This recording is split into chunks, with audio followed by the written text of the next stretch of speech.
Artinya ini sudah membuka peluang untuk Pak Anies yang memang sebelumnya terlihat tertutup. Dan tidak menutup kemungkinan juga partai yang sudah bergabung di KIM kemarin deklarasi bisa keluar dan bergabung dengan tidak menutup kemungkinan mereka juga bisa, karena politik cair banget ya. Cair banget. Kalau dari PKS gimana tuh Bang? Kalau dari PKS yang tadinya mendukung terus tiba-tiba kulon-kulon kayak gitu tuh. Karena kita melihat memang ini memang sudah didesain sejak awal. Desain? Desain. Cuman itu menurut Bang Semi itu skenario terbaru atau gimana?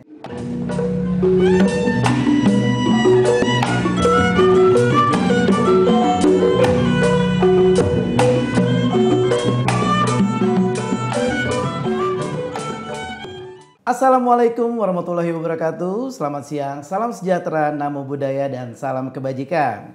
Dan senang sekali pada hari ini saya dengan Roni. Kita saat ini ada di acara Pangkeng Betawi, sebuah acara di mana kita membahas soal budaya, sosial, politik yang sedang berkembang di masyarakat.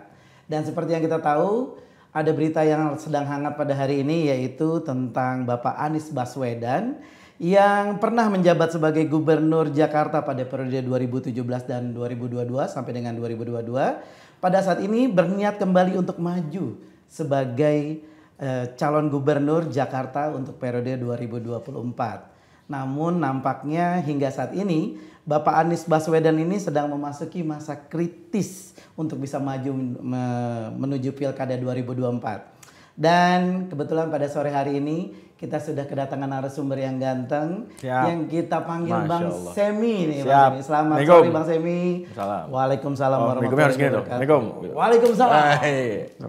Oke. Dan kita akan ngobrol-ngobrol di sini di acara Pangkeng Betawi. Dan tadi ini sebelum berjalan ke sini nih Bang Semi ini sedang ada berita-berita yang hangat yang akan kita obrolin pada saat ini. Gimana kabarnya Bang Semi? Alhamdulillah, seger. Bang Roni sehat Bang Roni? Alhamdulillah baik juga. Bang Semi, kalau kita ngobrolin soal Babe nih, Pak Anies Baswedan, kira-kira sekarang kabarnya gimana nih? Kalau alhamdulillah. Posisi yang sekarang ini gimana Bang? Iya, alhamdulillah saat ini kan kita tahu bahwa ini terupdate sekali nih, baru tadi pagi ada keputusan dari MK yang memutuskan bahwa akhirnya setiap calon, setiap partai boleh mencalonkan di pilkada sesuai dengan jumlah penduduknya. Nah, untuk Jakarta ini angka 7,5% untuk suara yang diperoleh oleh parpol untuk bisa mencalonkan. Awalnya kan harus 20%. Sekarang turun jadi 7,5%. 7,5%. Jadi mau partai yang punya kursi maupun partai yang tidak punya kursi, selama dia punya suara, perolehan suara 7,5% itu bisa mencalonkan. Dan balik partai maupun gabungan dari koalisi partai. Koalisi bisa nih ya mencalonkan. Nah, artinya ini sudah membuka peluang untuk Pak Anies yang memang sebelumnya terlihat tertutup. Jadi ya mungkin ini juga doa dari banyak warga Jakarta di sana yang menginginkan Pak Anies, dan memang juga terlihat dari elektabilitas yang tinggi. Ya mungkin ini doa yang diijabah oleh Allah Subhanahu wa taala. Amin ya rabbal alamin. Nah, menurut teman-teman dan juga pendukung dari Pak Anies nih, kira-kira posisi partai terutama kalau kita lihat dari PDI ya, dan juga koalisi, kira-kira ada nggak mengarah ke Pak Anies nih? Iya, sampai hari ini komunikasi kita ke semua partai baik, terutama memang ke PDI yang akhir-akhir ini memang sudah beberapa waktu ini sudah semakin intens dengan PDI ini. Nah, jadi memang kita perlu untuk bisa tingkatkan komunikasi, terutama setelah ada keputusan MK ini. Dan hari ini kita terus menjalin juga ke partai-partai yang memang belum punya kursi di Jakarta, karena mereka kan selalu masih punya hak untuk bisa mencalonkan dan bisa menyumbangkan suaranya untuk di pencalonan DKI kali ini. Nah, kira-kira nanti yang akan dilakukan untuk ini kan udah ada 7,5%, berarti kan peluangnya udah besar banget nih. Kira-kira apa nih yang dilakukan sama teman-teman untuk kira-kira udah dong dukung Bapak kita nih? Jelas bahwa memang komunikasi akan terus dijalankan sama partai-partai, dan memang Mas Anies adalah calon yang memiliki elektabilitas tertinggi saat ini dari semua survei yang ada, dan akan wajar rasanya bila partai-partai yang memang belum bergabung dengan KIM yang kemarin sudah dideklarasikan bisa mendukung Mas Anies. Dan tidak menutup kemungkinan juga partai yang sudah bergabung di KIM kemarin deklarasi bisa keluar dan bergabung dengan Mas Anies. Tidak menutup kemungkinan mereka juga bisa, karena politik cair banget ya. Cair banget. Kan politik ini kan dinamis ya. Betul. Perubahannya bukan hitungan per hari tapi per menit bisa-bisa. Iya. Dia tadi mendukung ini besok-besok udah bisa juga kan. Oke. Kemarin kita sempat kaget juga nih ketika dari Kim Plus itu mendeklarasikan pasangan yang sudah kita tahu semua. Ya. Ketika dideklarasi terus kemudian sudah disebutkan calon yang dari Kim Plus tersebut, apa nih yang dilakukan oleh teman-teman untuk Pak Anies terutama? Iya, kita melihat yaitu memang kita menghormati keputusan partai maupun partai yang sebelumnya sudah mendukung Mas Anies tapi akhirnya memilih untuk bergabung dengan Kim. Kami sangat menghormati hal itu dan ya mengucapkan semoga kita bisa melaksanakan pemilu kali ini dengan lebih berkualitas supaya kita bisa menghasilkan demokrasi yang lebih baik ke depannya, bukan dengan demokrasi yang dibuat-buat, apalagi memunculkan calon yang dibuat-buat juga gitu. Calon emang ada calon dibuat-buat, Bang? Kita pengen tahu nih ada calon yang dibuat-buat. Kita lihat ada calon independen ya. Iya, betul. Ini menurut saya sangat aneh. Iya. Anehnya gimana, Bang? Sekarang Abang pikir, Abang sebelumnya kenal Pak Dharma Pongrekun? Baru dengar-dengar tipis-tipis. Baru dengar tipis-tipis. Dalam waktu singkat, beliau bisa mengumpulkan dukungan sebesar sekitar kalau nggak salah 900.000 dukungan. Baru akhirnya diverifikasi. Kebutuhannya itu sekitar 600 ribuan dari KPU aturan, 600 atau 700 ribu. Dia bisa mengumpulkan 900 ribu, dikumpulkan dan diverifikasi, akhirnya berhasil mengumpulkan yang sudah terverifikasi 600 ribu sampai 700 ribu. Abang tahu, Dharma Pongrekun tanpa melakukan kampanye, tanpa menebar spanduk yang masif, poster-posternya juga kita belum melihat juga ya. Elektabilitas nggak masuk di lembaga survei, bisa mendapatkan 900 ribu dukungan. Sedangkan Abang tahu suara Mas Ahaye waktu maju ke pilkada, 933 ribu perolehan suaranya. Padahal dia sudah masif. Sudah luar biasa. Siapa yang nggak kenal pada saat itu Mas Ahaye, seorang anak presiden gitu, anaknya Pak SBY, mendapatkan 900 ribu, 930 ribu. Pak Dharma dalam waktu yang singkat tanpa elektabilitas, tiba-tiba bisa dapat suara sebesar itu. Dari mana? Dan akhirnya setelah kita dalami ternyata akhirnya betul kan, terkuak akhirnya fakta bahwa bahkan anak Pak Anies pun dinyatakan mendukung Pak Dharma Pongrekun. Kan ramai itu KTP dicatut. Nah akhirnya ya ini jadi catatan tersendiri buat kita bahwa harusnya demokrasi ke depan ini bisa lebih baik dan lebih sehat lagi sih. Ini seru nih Abang, kalau masalah KTP dicatut itu sudah terverifikasi bahwa banyak KTP tercatat. Iya, karena kita karena sudah ada websitenya di KPU. Ada website di KPU, tinggal masukkan nick-nya, dinyatakan apakah nick kita itu mendukung calon tertentu atau tidak. Dan setelah dimasukkan KTP-nya dan dinyatakan bahwa KTP ini mendukung Pak Dharma Pongrekun. Dan setelah kita cek KTP-nya anaknya kedua ada anak Pak Anies, ada 4. 2 dari 4 menyatakan dukungan. Dukungan sama Pak Dharma. Nggak masuk akal. Termasuk adik kandungnya Pak Anies juga. Termasuk adik kandungnya. Dinyatakan mendukung di website KPU. Ini website resmi, Bang. Website resmi. Belakangnya .go.id. Dan ini kan Go itu kan government dan memang real gitu. Dan akhirnya KPU juga sudah mengklarifikasi kan. Ini gitu. Semoga tidak berhubungan sama yang kemarin data di Kominfo kehack itu tiba-tiba. Siapa tahu. Semoga enggak ya. Semoga enggak tahu. Semoga enggak juga mudah-mudahan. Nah, jadi ya ini jadi perhatian khusus kita sih bahwa data kita itu memang harusnya menjadi privasi kita, nggak bisa disalahgunakan oleh orang lain. Bang Semi, seru banget ini kayaknya kita tahan dikit. Siap. Kita obrolin lagi nanti di segmen selanjutnya. Siap. Oke, jangan kemana-mana karena kita akan ngebahas lagi soal yang seru ini bersama Bang Semi, tetap di Pangkeng Betawi.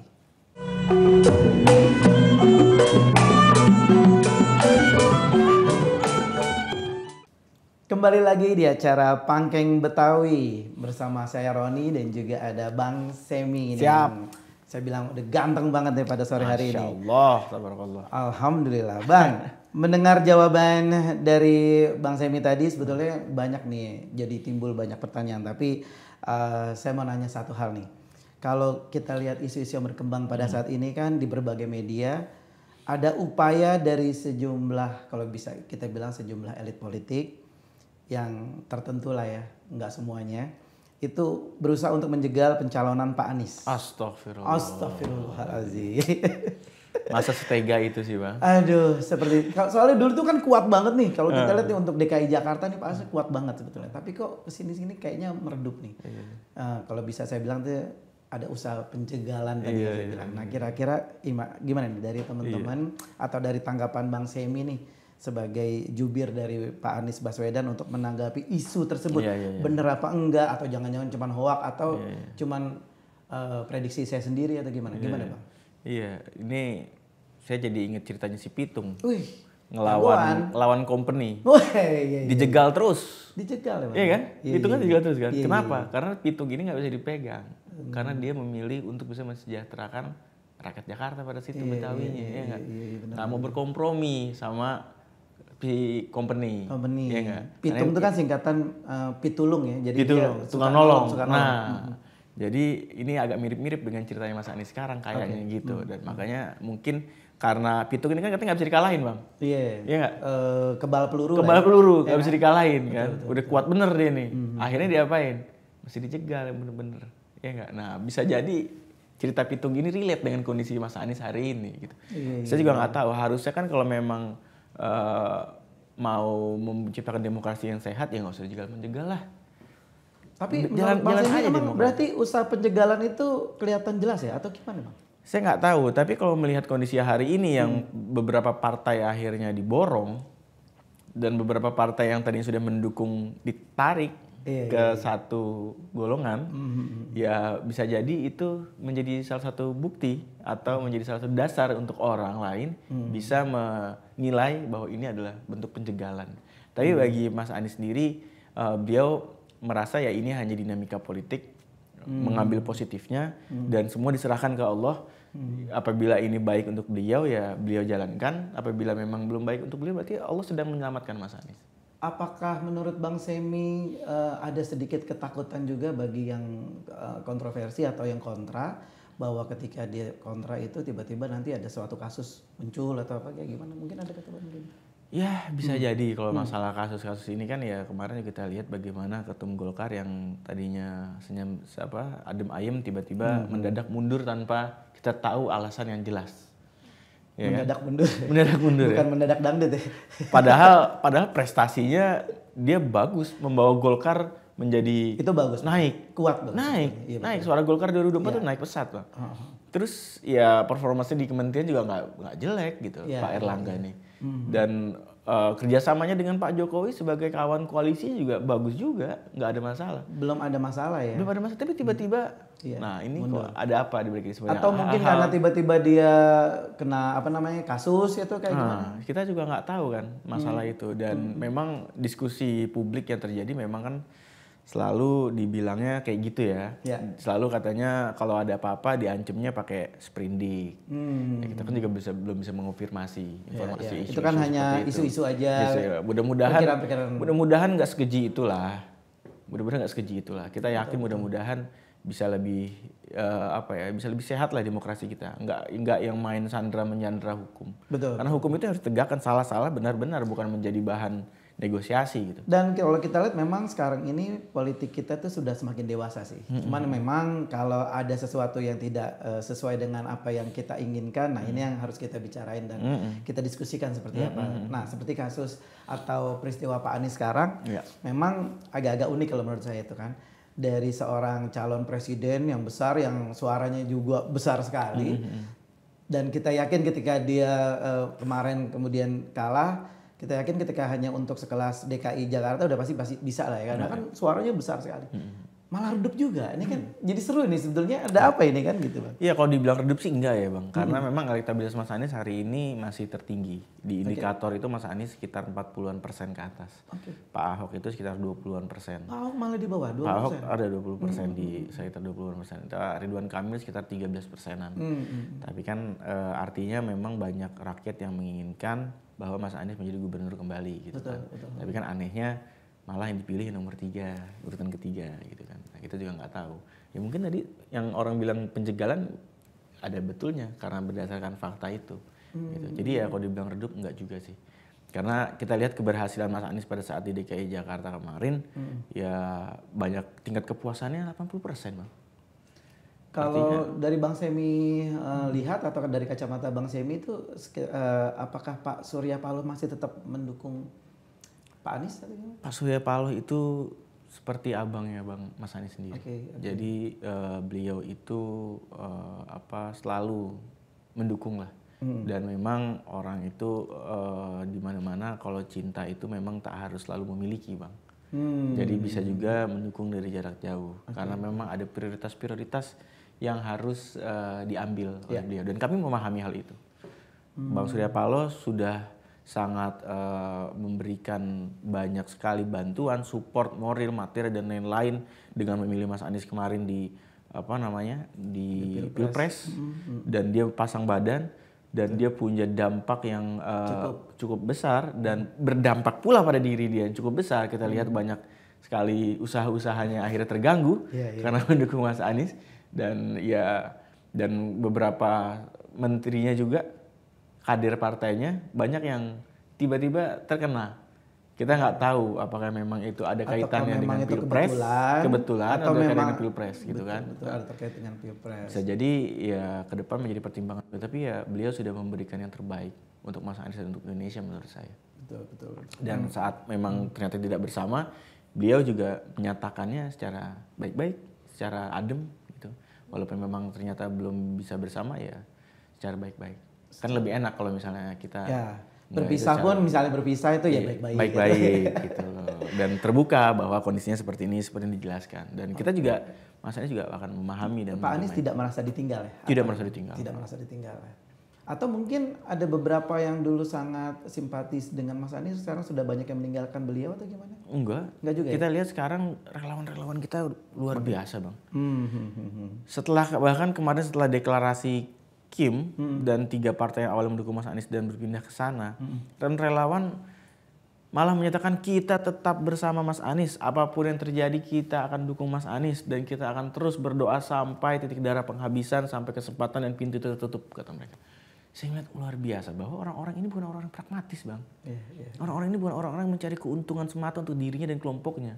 Mereka benar-benar pengen mewujudkan keadilan sosial bagi seluruh rakyat Jakarta di kotanya sendiri gitu. Dan akhirnya kita melihat dan akhirnya doa-doa relawan kita semua, warga Jakarta hari ini terkabul dengan adanya putusan MK itu. Dan akhirnya membuka peluang lebih besar lagi untuk Mas Anies bisa maju. Semangat baru terkumpul. Dan mereka akhirnya kemarin nih langsung di grup tadi saya ngomong, wah kita mau bikin sujud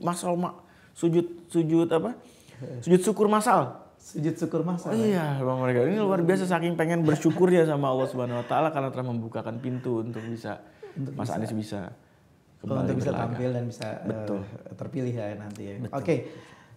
Semakin seru aja nih di segmen kedua kita, tapi nanti banyak lagi yang lebih seru. Pemirsa jangan kemana-mana karena kita akan kembali lagi di Pangkeng Betawi.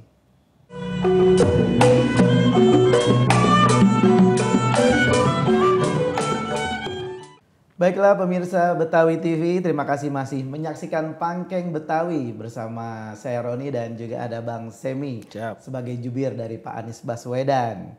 Dan sambil kita mengupas persoalan yang seru ini nih, unik dan seru menurut saya. Bang, kalau misalnya tadi kita lihat, saya tadi sempat menyebut Pak Surya Paloh dengan posisinya terhadap Pak Anies. Ini menurut Bang Semi nih, kalau dari PKS gimana tuh Bang? Kalau dari PKS yang tadinya mendukung terus tiba-tiba kulonungan kayak gitu tuh mundur gitu, menurut Bang Semi sebagai relawan dari Pak Anies itu gimana Bang? Iya,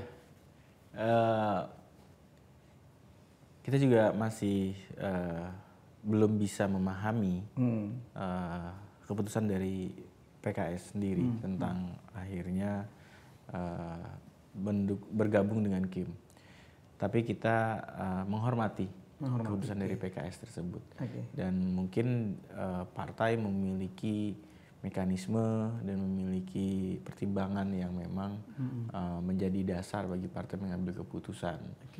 Ya sebagai kawan, sebagai teman seperjuangan dari PKS, Mas Anies dan relawan-relawannya juga menghormati lah apa yang sudah dulu ambil keputusan. Pendukung garis keras soalnya kan. Iya. Terus kita tiba-tiba bersama. Nah ini putus dari 2016 bareng PKS kan Mas Anies. Makanya ini putusnya baik-baik ya Pak, putus yang jambak-jambak.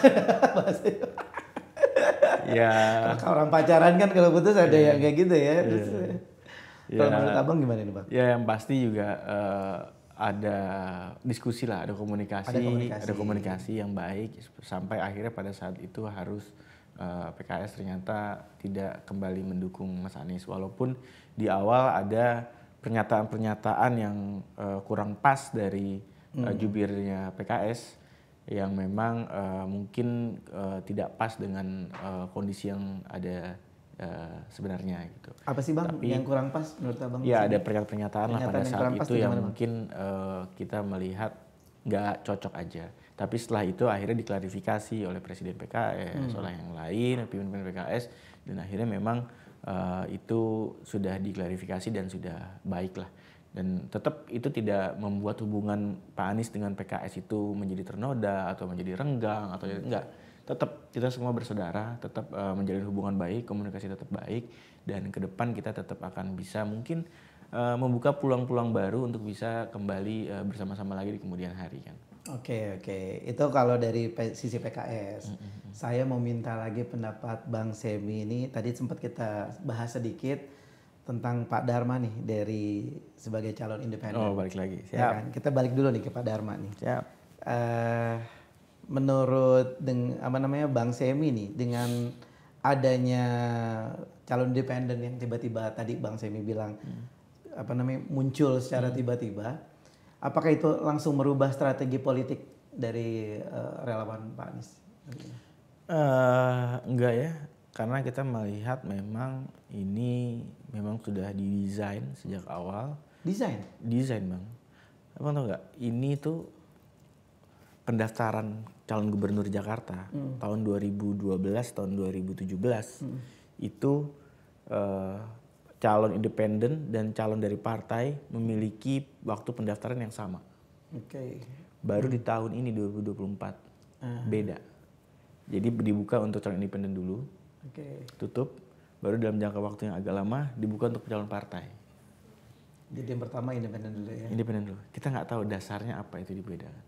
Sehingga orang yang seperti Mas Anies ini sudah didukung oleh 3 partai sebelumnya, dan ya nggak perlu lagi maju independen toh, ya nggak? Betul. Jadi nggak perlu lagi karena udah ada 3 partai, dan akhirnya di ujung begitu independen ditutup, di ujung ternyata memang partainya pindah ke Kim gitu ya, ya calon independen tutup, akhirnya jalan untuk Mas Anies ketutup, betul. Karena dukungan partai tidak bisa diraih, karena sudah kurang. Sekalipun memang PDI insya Allah akan dukung Mas Anies, tetap kurang kan pada saat itu.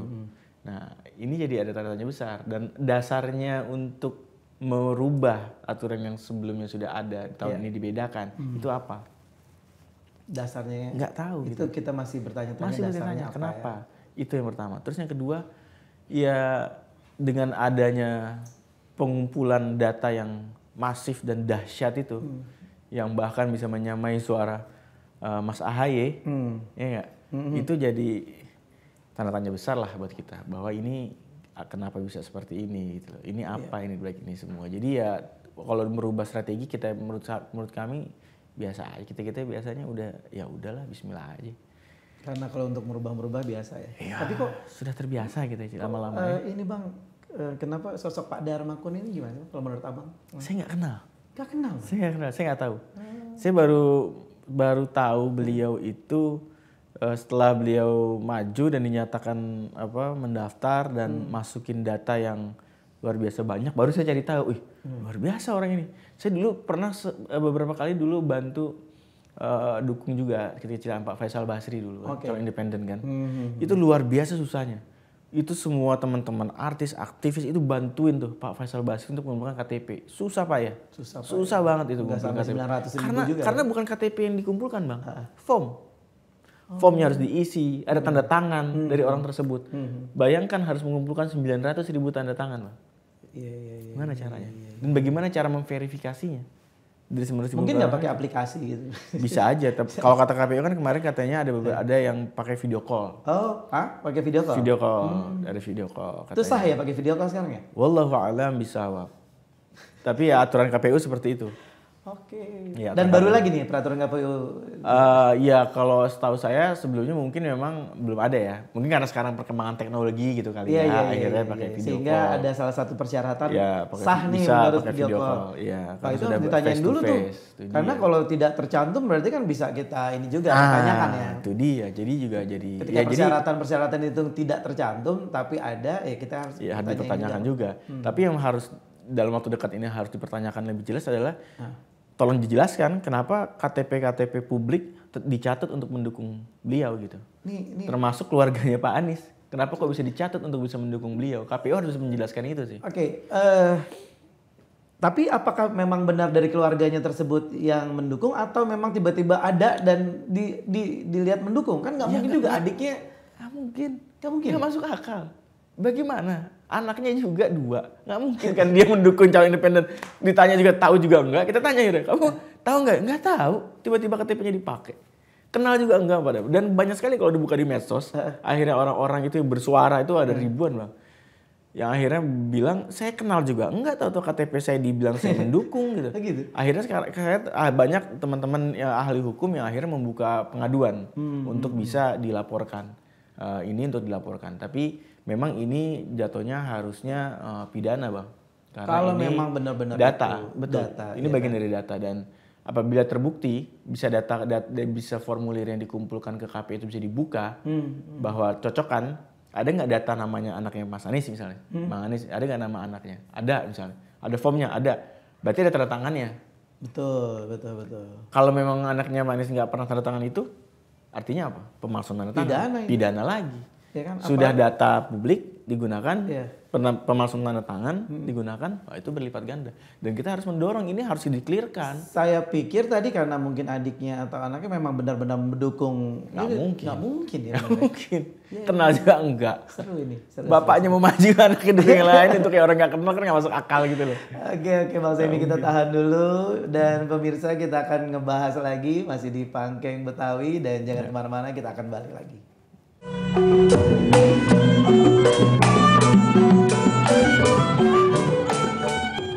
Pemirsa Betawi TV kembali lagi di acara Pangkeng Betawi bersama saya Roni dan juga ada Bang Semi. Semakin sore ini semakin seru juga nih ngobrol kita nih Bang. Bang, ada satu pertanyaan lagi nih yaitu tentang benar nggak sih ada komunikasi politik atau ada permintaan yang datang dari PDIP atau sebaliknya nih? Apa benar nih seperti itu? Dan apa Pak Anies juga menawarkan ke PDIP tentang pencalonannya tersebut? Menurut Abang tuh gimana Bang? Ya, komunikasi ke PDIP memang terjalin dengan baik, berjalan dengan lancar. Bahkan juga Pak Hasto sering sekali bicara di media tentang Mas Anies. Mas Hasto berkali-kali beliau sampaikan ada beberapa pernyataan yang kita dengar. Dia bilang Mas Anies nggak usah takut nggak bisa berlayar. Insya Allah akan tetap bisa berlayar kata Mas Hasto. Terus Mas Hasto juga bilang di saat ditanya bagaimana dengan Mas Anies dijegal, ya itu juga yang sering kita sampaikan, sering kita rasakan kata beliau. Terus sama Mas Anies dibalas, Mas Hasto I feel you kata Mas. Jadi sering berbalas-balasan di itu dan Mas Hasto juga terakhir kemarin bicara juga ditanya wartawan tentang Mas Anies. Ya dia bilang ya Mas Anies itu adalah darahnya adalah darah pejuang, bahwa kakeknya adalah pahlawan kemerdekaan dan sama dengan Bu Megawati yang memang ayahnya juga pejuang dan pahlawan proklamator, dan itu juga yang akhirnya banyak sekali masalah pemahaman dan pemikiran dan langkah-langkah yang Mas Anies ambil dalam kepemimpinannya selama ini itu memang menjadi satu nilai-nilai yang mau dibawa oleh PDI. Nah, makanya komunikasi itu terus berjalan dengan baik dan mudah-mudahan ke depan dengan setelah MK ini kita bisa maju bersama dengan PDI untuk bisa menggelar kesejahteraan bagi warga Jakarta. Amin. Nah ini kalau kita lihat nih kabarnya juga apakah sekarang PDI juga sedang mencari kawan nih untuk berkoalisi untuk mendukung Mas Anies? Oh iya pastinya PDI kan hari ini juga kan punya keeratan, punya hubungan yang baik dengan Hanura. Ya Hanura kan partai yang kemarin mendukung Pak Ganjar juga dan sampai hari ini Hanura masih solid dengan PDI. Dan kemungkinan ya bila itu bisa berjalan dengan baik ya mungkin juga dari teman-teman Hanura bisa berjalan dengan bersama-sama dengan Mas Anies juga gitu. Mudah-mudahan ya, harapan kita semua seperti itu. Nah, strateginya apa namanya dari Mas Anies sendiri atau dari timnya Mas Anies juga apakah berkunjung ke teman-teman partai untuk? Iya, bahkan beberapa waktu lalu relawannya Mas Anies dipimpin oleh Pak Bim Binyamin, ya abang kita, Bang kita nih, Bang Bim. Itu datang ke kantor DPP PDI, ketemu sama Pak Jarod. Iya. Diterima sama Pak Jarod dan itu bawa rombongan, bawa kembang kelape, bawa roti buah, bawa palang pintu lah. Ibarat orang kayak mau ngelamar nih bang. Kayak mau ngelamar, bawa palang pintu segala macam. Tuh ada bawa palang pintu dari Roblong juga. Ada beberapa tanjidor tuh. Datang ke kantor DPP, tujuannya pengen ngelamar PDI, minta PDI untuk bisa mendukung Mas Anies. Dan sama Bang Jarod juga disampaikan bahwa ya ini sedang berjalan prosesnya. Mudah-mudahan nanti bisa segera mendapatkan hasil yang diinginkan secara bersama-sama. Jadi dorongan dari relawan, komunikasi yang baik dari elitnya juga sudah terjalin dan mudah-mudahan ini bisa menjadi kabar baik lah. Nah, apakah Mas Anies juga bergantung nih sama muktamar PKB yang datang ini? Kira-kira harapannya gimana kalau untuk muktamar PKB? Kita nggak terlalu mendorong terkait dengan Gus Imin. Karena Gus Imin saat ini kan memang sedang menjalankan proses muktamar nanti 24, 25, 26 di Bali kalau nggak salah ya. Dan Gus Imin ini teman baiknya Mas Anies banget. Betul. Kita bersama-sama, saya juga beberapa kali komunikasi dengan beliau, orangnya asik banget bang. Asik bener dah. Jadi Gus Imin ini sekarang memang ada tekanan juga beliau dirasakan oleh PBNU ya, yang memang waktu itu sempat berbalas pantun nih, sama Gus Imin ya di media. Jadi seru juga dan dalam kondisi seperti itu kami juga tidak ingin terlalu mendorong atau memaksa atau gitu. Kami memahami lah kondisinya Gus Imin, tapi kita memang fokus untuk bagaimana Mas Anies bisa berlayar dulu di Jakarta ke depan. Emang menurut kacamata Bang Semi, Cak Imin ini memang lagi ada dalam tekanan juga atau gimana? Ya kalau dilihat dari berbalas pantun dengan PBNU, dengan Gus Yahya, dengan Kiai Yahya ya, pada saat itu ya mungkin sedang ada dinamika lah dalam partai. Soalnya kan kalau kita lihat di media sosial atau di beberapa berita kan tiba-tiba mendukung IKN atau apa kan, sehingga netizen kemarin katanya nggak mendukung, sekarang mendukung, itu gimana menurut kacamata? Iya itu juga terjadi ya di politik itu, sama juga kan Demokrat seperti itu ya. Dulu mengkritik Pak Jokowi sampai Pak SBY bikin buku cawe-cawe Presiden Jokowi, tapi akhirnya merapat ke Presiden Jokowi ya. Kayak gitu tuh wajar-wajar aja kayaknya. Ya saya nggak bisa bilang wajar, tapi ya beberapa melakukan praktek-praktek seperti itu. Oke. Tapi yang tadi kalau menurut Abang berarti mungkin juga tidak dalam tekanan, tapi yang berbalas pantun. Ya, ada beberapa yang memang switch keputusan itu di bawah tekanan, ada yang di bawah kesadaran, ada yang di bawah kebutuhan. Ada banyak kan? Ada banyak.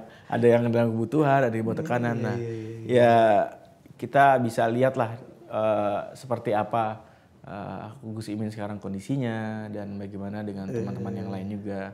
Ya mudah-mudahan semua bisa baik-baik saja dan yang penting harapan kami baik PKB, baik Nasdem, baik PKS yang kemarin sudah mendukung, dimanapun tetap bisa berkomunikasi dan bisa memberikan terbaik untuk Indonesia dan untuk Jakarta. Gitu. Menurut Bang Semi ini kan sekarang nih ada 12 partai ya yang tergabung ya kan dan resmi menandatangani dukungan untuk Pak Ridwan Kamil ya kan. Nah berat juga kan Bang menurut Bang Semi itu ketika 12 partai itu berkoalisi untuk mendukung calonnya. Berarti kan agak berat ini Bang ya untuk itunya. Menurut Bang Semi gimana? Berat ringan itu kan soal perasaan Bang. Iya betul. Iya nggak? Iya. Yang kita jalankan itu kan usahanya. Yang penting usahanya itu harus semaksimal mungkin. Jadi nggak selalu soal partai, nggak selalu soal dukungan dari parpol. Bang, di Bali itu pilkada, PDI itu sering jalan sendirian, lawan seluruh partai. Di beberapa pilkada di Bali, baik di kabupaten maupun di kota gitu, PDI sering sendirian gitu. Tapi akhirnya bisa menang. Karena apa? Karena pemilihnya memang cocok. Jadi pemilih itu ketika pemilu, ketika kita pilkada, yang dia pilih itu sosoknya, bukan partainya. Bukan partainya. Pemilih itu sifatnya seperti itu kan. Sosoknya. Yang dilihat itu sosok orangnya. Betul.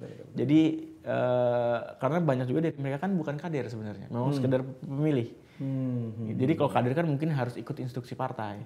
Tapi kan sebagian besar bukan kader, sebagian besar adalah pemilih yang memang non partisan parpol gitu kan. Jadi yang memang dilihat sosoknya siapa gitu loh. Dan kalau kita lihat sosok Mas Anies ini kan sudah Insya Allah bisa diterima dengan baik oleh warga Jakarta. Oke, seru. Oke, ini nanti kita akan bahas lagi karena masih ada juga pertanyaan. Cuman nanti kita akan bahas setelah yang satu ini masih di Pangkeng Betawi bersama saya Roni dan juga Bang Semi. Siap.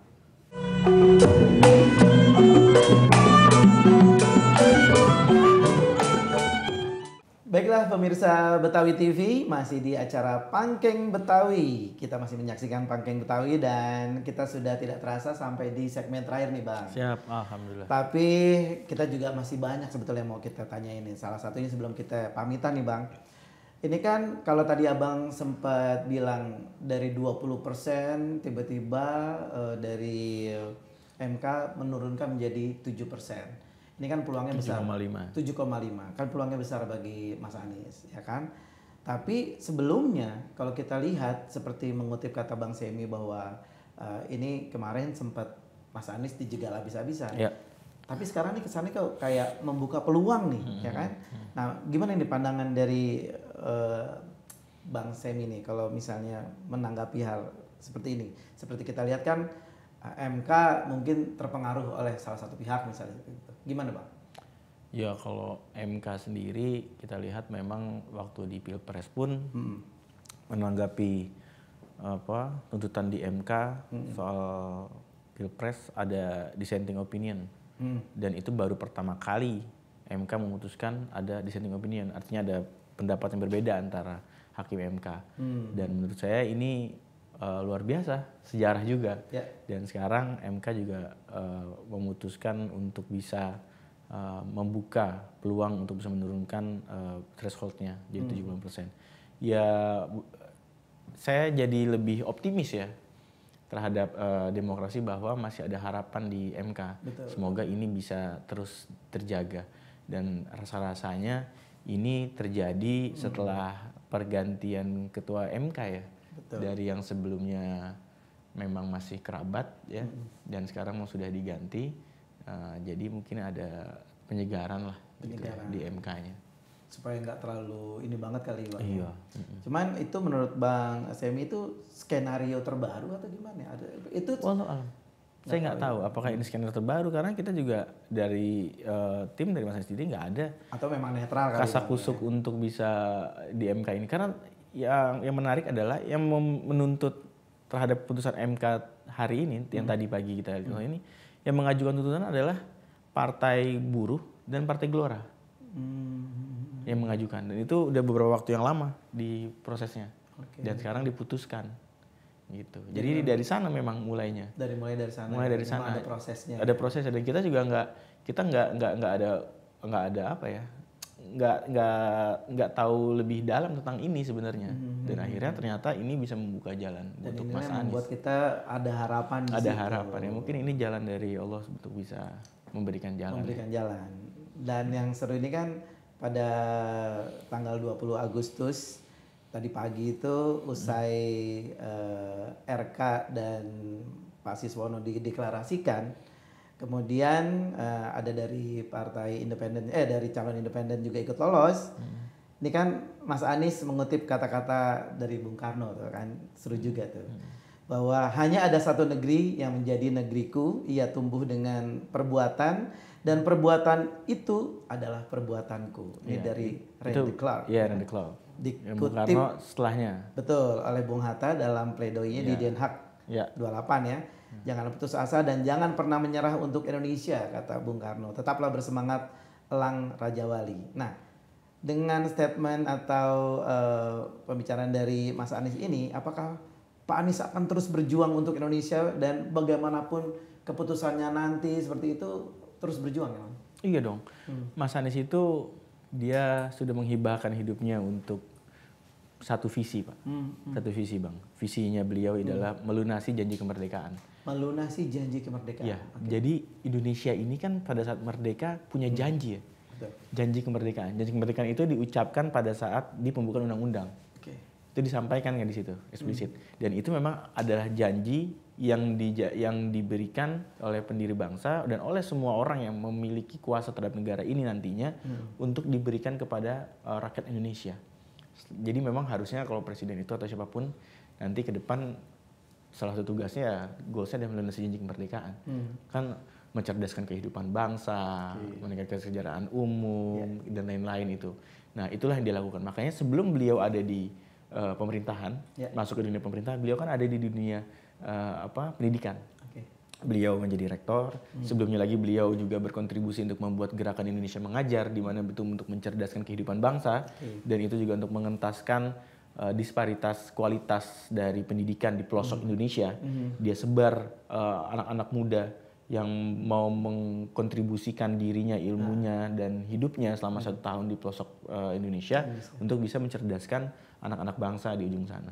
Dan 2 yang didapat oleh dia, anak-anak di pelosok Nusantara bisa tercerdaskan dengan kualitas pendidikan yang dibawa lebih baik. Yang kedua adalah calon-calon pemimpin bangsa yang punya rasa dan punya pengalaman untuk hidup bersama rakyat.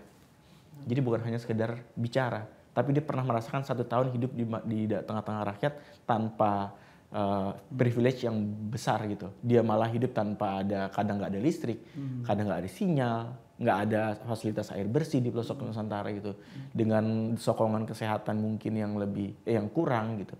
Dengan jarak yang tempuh yang luar biasa jauh, yang harus mulai dari pesawat, mobil, kapal, harus berhari-hari. Nah, itu yang dilakukan oleh beliau kemarin pada saat sengaja. Dan pada saat dia punya masuk ke pemerintahan dan mempunyai kekuasaan posisi, itu digunakan sebaik-baiknya juga untuk kepentingan masyarakat. Apa yang didorong oleh beliau? Yang didorong oleh beliau pada saat di Pilkada DKI sebelumnya adalah 3 hal. Pendidikan, kesehatan, dan kesejahteraan. Pendidikan harus kualitas, kesehatan harus baik, dan kesejahteraan masyarakatnya harus diperhatikan. 3 hal itu. Dan itu adalah janji siapa? Bukan janji Mas Anies, itu janji kemerdekaan. Janji yang harus ditunaikan oleh Indonesia kepada rakyatnya. Dan itu memang bagi beliau, apapun nanti ke depan, baik beliau itu berhasil atau tidak, rasanya kontribusi di luar ataupun dalam pemerintah bagi beliau sama aja. Karena bagi beliau yang memang harus didorong, harus dilaksanakan, dilunasi adalah janji kemerdekaan itu yang harus dilunasi dan dibayar lunas. Gitu. Saya mengutip tadi, jika berhasil atau tidak. Bang Semi, kalau seandainya semoga tidak ya, tidak terjadi. Maksudnya jika tidak berhasil, kira-kira Mas Anies ini akan melakukan apa untuk bangsa ini? Kira-kira atau sudah ada agendanya atau gimana? Iya, sama seperti sebelumnya beliau masuk ke pemerintahan tadi saya sampaikan. Beliau pasti akan mengkontribusikan dirinya untuk hal-hal yang bisa berdampak pada sosial, berdampak pada kehidupan bangsa, berdampak pada kontribusinya kepada Indonesia. Karena itu luas banget, Bang. Kontribusi terhadap Indonesia ini nggak hanya soal gubernur, nggak hanya soal presiden. Banyak sebetulnya. Banyak betul yang bisa kita lakukan. Ada apabila itu dilakukan oleh setiap anak bangsa, wah itu masalah akan lebih ringan tuh. Dan insya Allah beliau bisa memberikan contoh itu untuk yang lain. Karena beliau juga adalah seorang yang bisa kita lihat, ya bisa kita bilang bangsawan lah ya. Karena cintanya terhadap bangsa sudah bisa kita rasakan juga sebetulnya ketika beliau menjabat dan juga ketika beliau juga pernah menjadi menteri, terus kemudian bisa kita lihat. Oke, Bang Semi, kita juga sedikit sudah tergambar. Siap.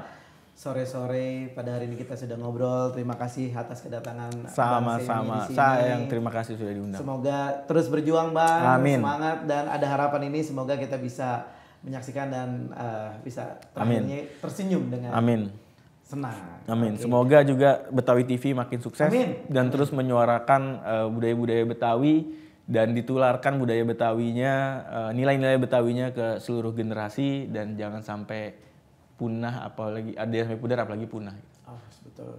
Terima kasih sekali Bang Semi. Siap.